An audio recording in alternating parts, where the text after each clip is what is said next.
Hello friends, Standard 8, Unit 2. You love English, don't you? Gemini, Activity 8. The bubble tree is beautiful, isn't it? બાવળનું વૃક્ષ સુંદર છે નહીં? જેમની exercise અત્યારે આપણે જોઈશું. એક્સરસાઇઝ એની અંદર આપણે અહીંયા આપેલું છે work in pair. Work in pair જોડીમાં કામ કરો. રીડ ધ લેસન, આખો પાઠ વાંચો. Arrange the sentence in a proper order. Proper order એટલે યોગ્ય ક્રમમાં વાક્યોને ગોઠવો. રાઇટ નંબર, અને અહીંયા નંબર લખો in the given bracket. Bracket આપેલા બ્રેકેટ છે એમાં નંબર લખો, જે મેં બ્રેકેટને અહીંયા તમને બતાવી દીધા. હવે જ્યાં સુધી તમે લેસનને વાંચો નહીં ત્યાં સુધી તમને યોગ્ય ક્રમ ખબર ના પડે. પહેલું તો શું કરવાનું કે એક્સરસાઇઝ એમાં કયા કયા સેન્ટેન્સ આપેલા છે જેને એકવાર રીડિંગ કરી લેવાના. અહીંયા આપણે પહેલાં જ સેન્ટેન્સમાં ક્રમ આપેલા નથી, પણ અહીંયા આપણા માટે શું આપેલું છે તો કે the Vandevi gave back. Vandevi gave back small green leaves and thorns to babul tree. વનદેવીએ નાના નાના પાંદડા અને એના કાંટા બબુલ ટ્રીને પાછા આપ્યા.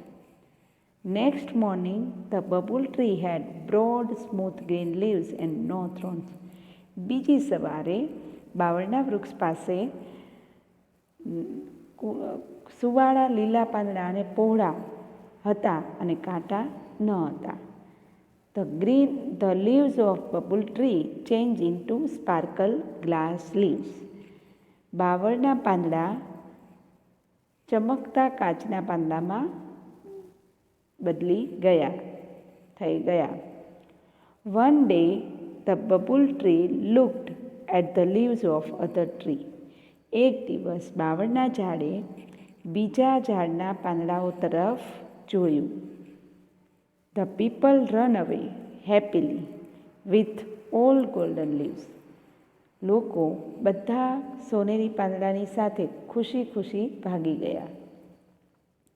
All the sparkling glass leaves of the babul tree. બાવળના બધા ચમકતા કાચના પાંદડા બ્રોક ઇન્ટુ સ્મોલ પીસીસ. નાના નાના ટુકડામાં તૂટી ગયા. The goat ate up all the leaves of babul tree. બાવળના ઝાડના બધા પાંદડાઓ બકરીઓ ખાઈ ગઈ.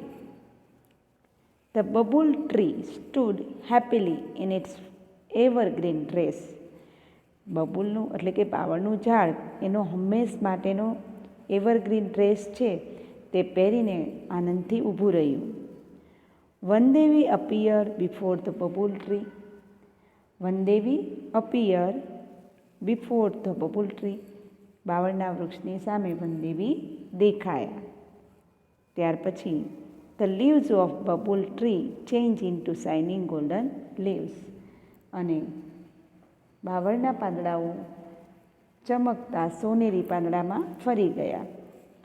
બધા સેન્ટેન્સ વાંચ્યા પછી આપણે પાઠ રીડિંગ કરીએ તો સૌથી પહેલું કયું સેન્ટેન્સ આવશે એ આપણે જોવાનું છે. તો અહીંયા વાંચ્યા પછી આપણે ખબર પડે છે કે એક દિવસ એને બીજા વૃક્ષના પાંદડા તરફ જોયું. એ આપણે સૌથી ફર્સ્ટ આવી જશે, સૌથી પહેલું. ત્યાર પછી જ દુઃખી થાય છે કે બીજાનું કંઈક જોઈ અને માણસને પોતાનું હોય એ અધૂરું જ લાગે છે. એવી જ રીતે આ બાવળના ઝાડને પણ થાય છે કે એ બીજા વૃક્ષના પાંદડા તરફ જોવે છે. તો બીજું ત્યાર પછી શું આવશે તો કે વનદેવી. ત્યારે એ ઉદાસ થઈ જાય છે એટલે વનદેવી એની સામે આવીને ઊભા રહી જાય છે. અને બીજી જેની માંગ હોય છે કે મારા પાંદડાને તમે ગોલ્ડન બનાવી દો, તો leaves of babul change into the shining golden leaves. પછી એ લીવ્સ માણસો લઈ જાય છે એટલે માણસોવાળું અહીંયા સેન્ટેન્સ આપ્યું હતું. અહીંયા the people run away happily એટલે the people run away happily with all golden leaves. અને માણસો લઈને ભાગી ગયા. ત્યાર પછી ફરીથી શું થાય છે તો કે ફરીથી એની વિશ હોય છે કે હવે પાછા વનદેવી આવી જાય અને એના પાંદડા બીજી વિશ એમના કાચના પાંદડા આવી જાય. The leaves of babul tree change into the sparkling glass leaves. અને આ સ્પાર્કલિંગ ગ્લાસ લીવ્સનું શું થાય છે, બધા જ તૂટી જાય છે. એટલે all the sparkling glass leaves of the babul tree broke into small pieces. ત્યાર પછી શું થાય છે તો કે બીજી સવારે નેક્સ્ટ મોર્નિંગ ફરીથી એ એક વિશ માંગે છે કે બબુલ ટ્રી પાસે એક લીલા પોળા અને સુવાળા પાંદડા હોવા જોઈએ. કાંટા તો નહીં જ, નીકાળવાનું ભૂલતા નહીં.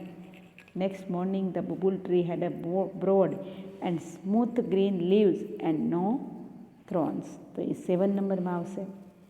હવે 8 નંબરમાં આવશે કે એ પાંદડાઓ હોય એટલે બકરીઓ આવીને એમને ખાઈ જશે.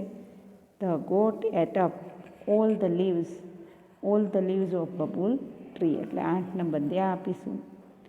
હવે પાઠ ભણાઈ ગયું હોય છે એટલે શું થાય છે કે એમને બહુ દુઃખી થઈ જાય છે.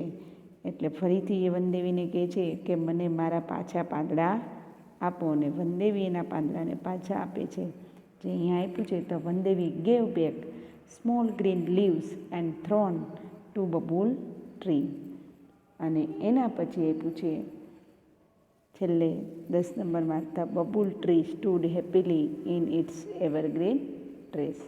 આ રીતે દરેક ક્રમ તમારી ટેક્સ્ટ બુકમાં લખવું અને વાંચવું. અસ્તુ. જય હિન્દ.